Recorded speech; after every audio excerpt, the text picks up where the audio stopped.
बिस्मिल्लाहिर्रहमानिर्रहीम। सबसे पहले तो ये पाकिस्तान में पहली दफ़ा एक मौका दिया जा रहा है कि वो लोग जो कि तनख्वाहदार हैं, जिनके पास ज़्यादा पैसा नहीं है, कैश नहीं है घर ख़रीदने के लिए, उनको ये मौका दिया जा रहा है कि वो भी एक अपना उनका घर हो। और कैसे हो कि जो वो किराए की किस्तें देते हैं, जो किराए देते हैं अपने घरों का, वही किस्तें बन जाएं और उन कुछ किस्तों की वजह से उनको अपना घर मिल जाए।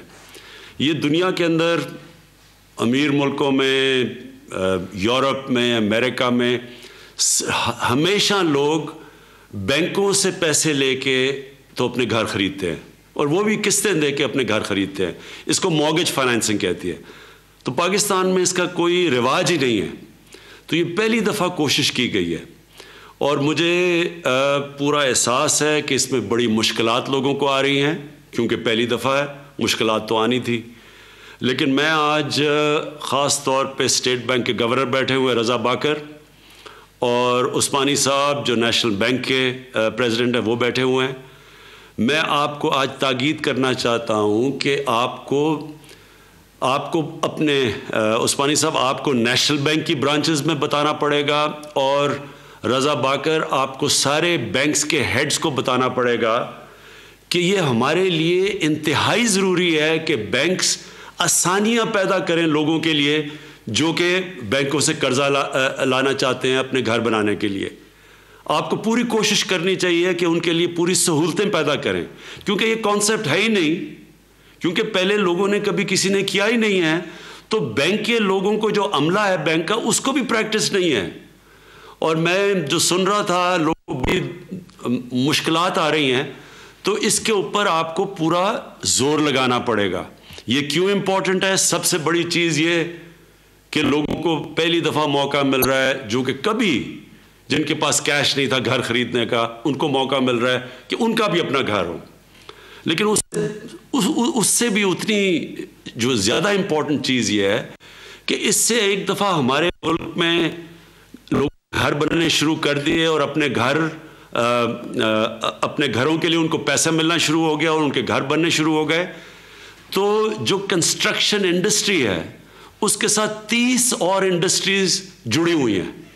तो इसका मतलब ये कि सारे मुल्क के अंदर एक इनकलाब आ जाएगा, एक पूरी जिसको वेल्थ क्रिएशन कहते हैं, मुल्क की दौलत के अंदर इजाफा होना शुरू हो जाएगा, लोगों को रोज़गार मिलना शुरू हो जाएगा, नौजवानों के लिए रोज़गार के मौके बढ़ जाएंगे, कंस्ट्रक्शन की बूम आ सकती है।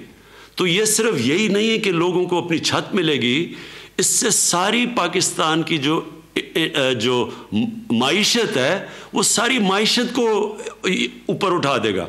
सारी दुनिया के अंदर जो कंस्ट्रक्शन इंडस्ट्री है वो सारी माइशत को उठाती है, जिससे जो वेल्थ क्रिएशन होती है। और ये तीसरी चीज़ ये कि क्योंकि हमारे मुल्क के ऊपर कर्जे चढ़े हुए हैं, हमें वेल्थ क्रिएशन यानी हमें दौलत के अंदर इजाफा चाहिए। जब दौलत में इजाफा होगा तो हमारे पास पैसा होगा कर्जे वापस करने का।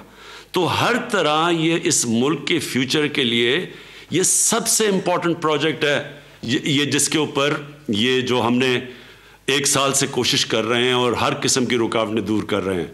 तो मैं आखिर में फिर से ताकीद करूँगा आपसे रज़ा बाकर, आपसे, और दूसरा उस्मानी साहब आपसे नेशनल बैंक, क्योंकि नेशनल बैंक पाकिस्तान का प्रीमियर बैंक है और आपका सबसे इम्पॉर्टेंट चीज़ होनी चाहिए कि लोगों को भी मौका मिले घर बनाने का और फिर बिज़नेस एक्टिविटी भी चले।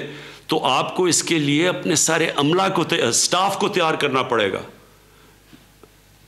सही। पीएम साहब, आपसे एक सवाल पूछना चाहूँगा कि जो मेरे ख़्याल में शायद राब्ता हमारा मुनक़ता हो गया, बट वज़ीर-ए-आज़म इस्लामी जमहूरियत पाकिस्तान जनाब इमरान खान साहब ने बहुत अच्छी बात की। अच्छा सर, लाइन पे हैं सर, मैं आपसे सवाल ये पूछना चाहूँगा कि जो स्पेशली एबल्ड लोग हैं उनके लिए हुकूमत पाकिस्तान की कोई स्पेशल स्कीम है जिससे वो मुस्तफ़ीद हो सकें? जी, इसी में हमारी पूरी कोशिश है कि जो बेवा हैं उनके लिए उनको प्रेफरेंस दी जाए। یہ جو اسپیشلی ایبل لوگ ہیں، آپ نے بات کی، بالکل یہ ہماری ذمہ داری ہے اس ملک کی. ان کے لیے ہم پوری کوشش کریں کہ ان کے لیے ہم پریفرنس دی جائے، یعنی باقی سارے کمزور طبقے کی تو مدد کریں گے، لیکن اس خاص طور پہ جو طبقہ کسی وجہ سے ان کے پاس وہ صلاحیت نہیں ہے، تو ان کی بھی پوری مدد کی جائے.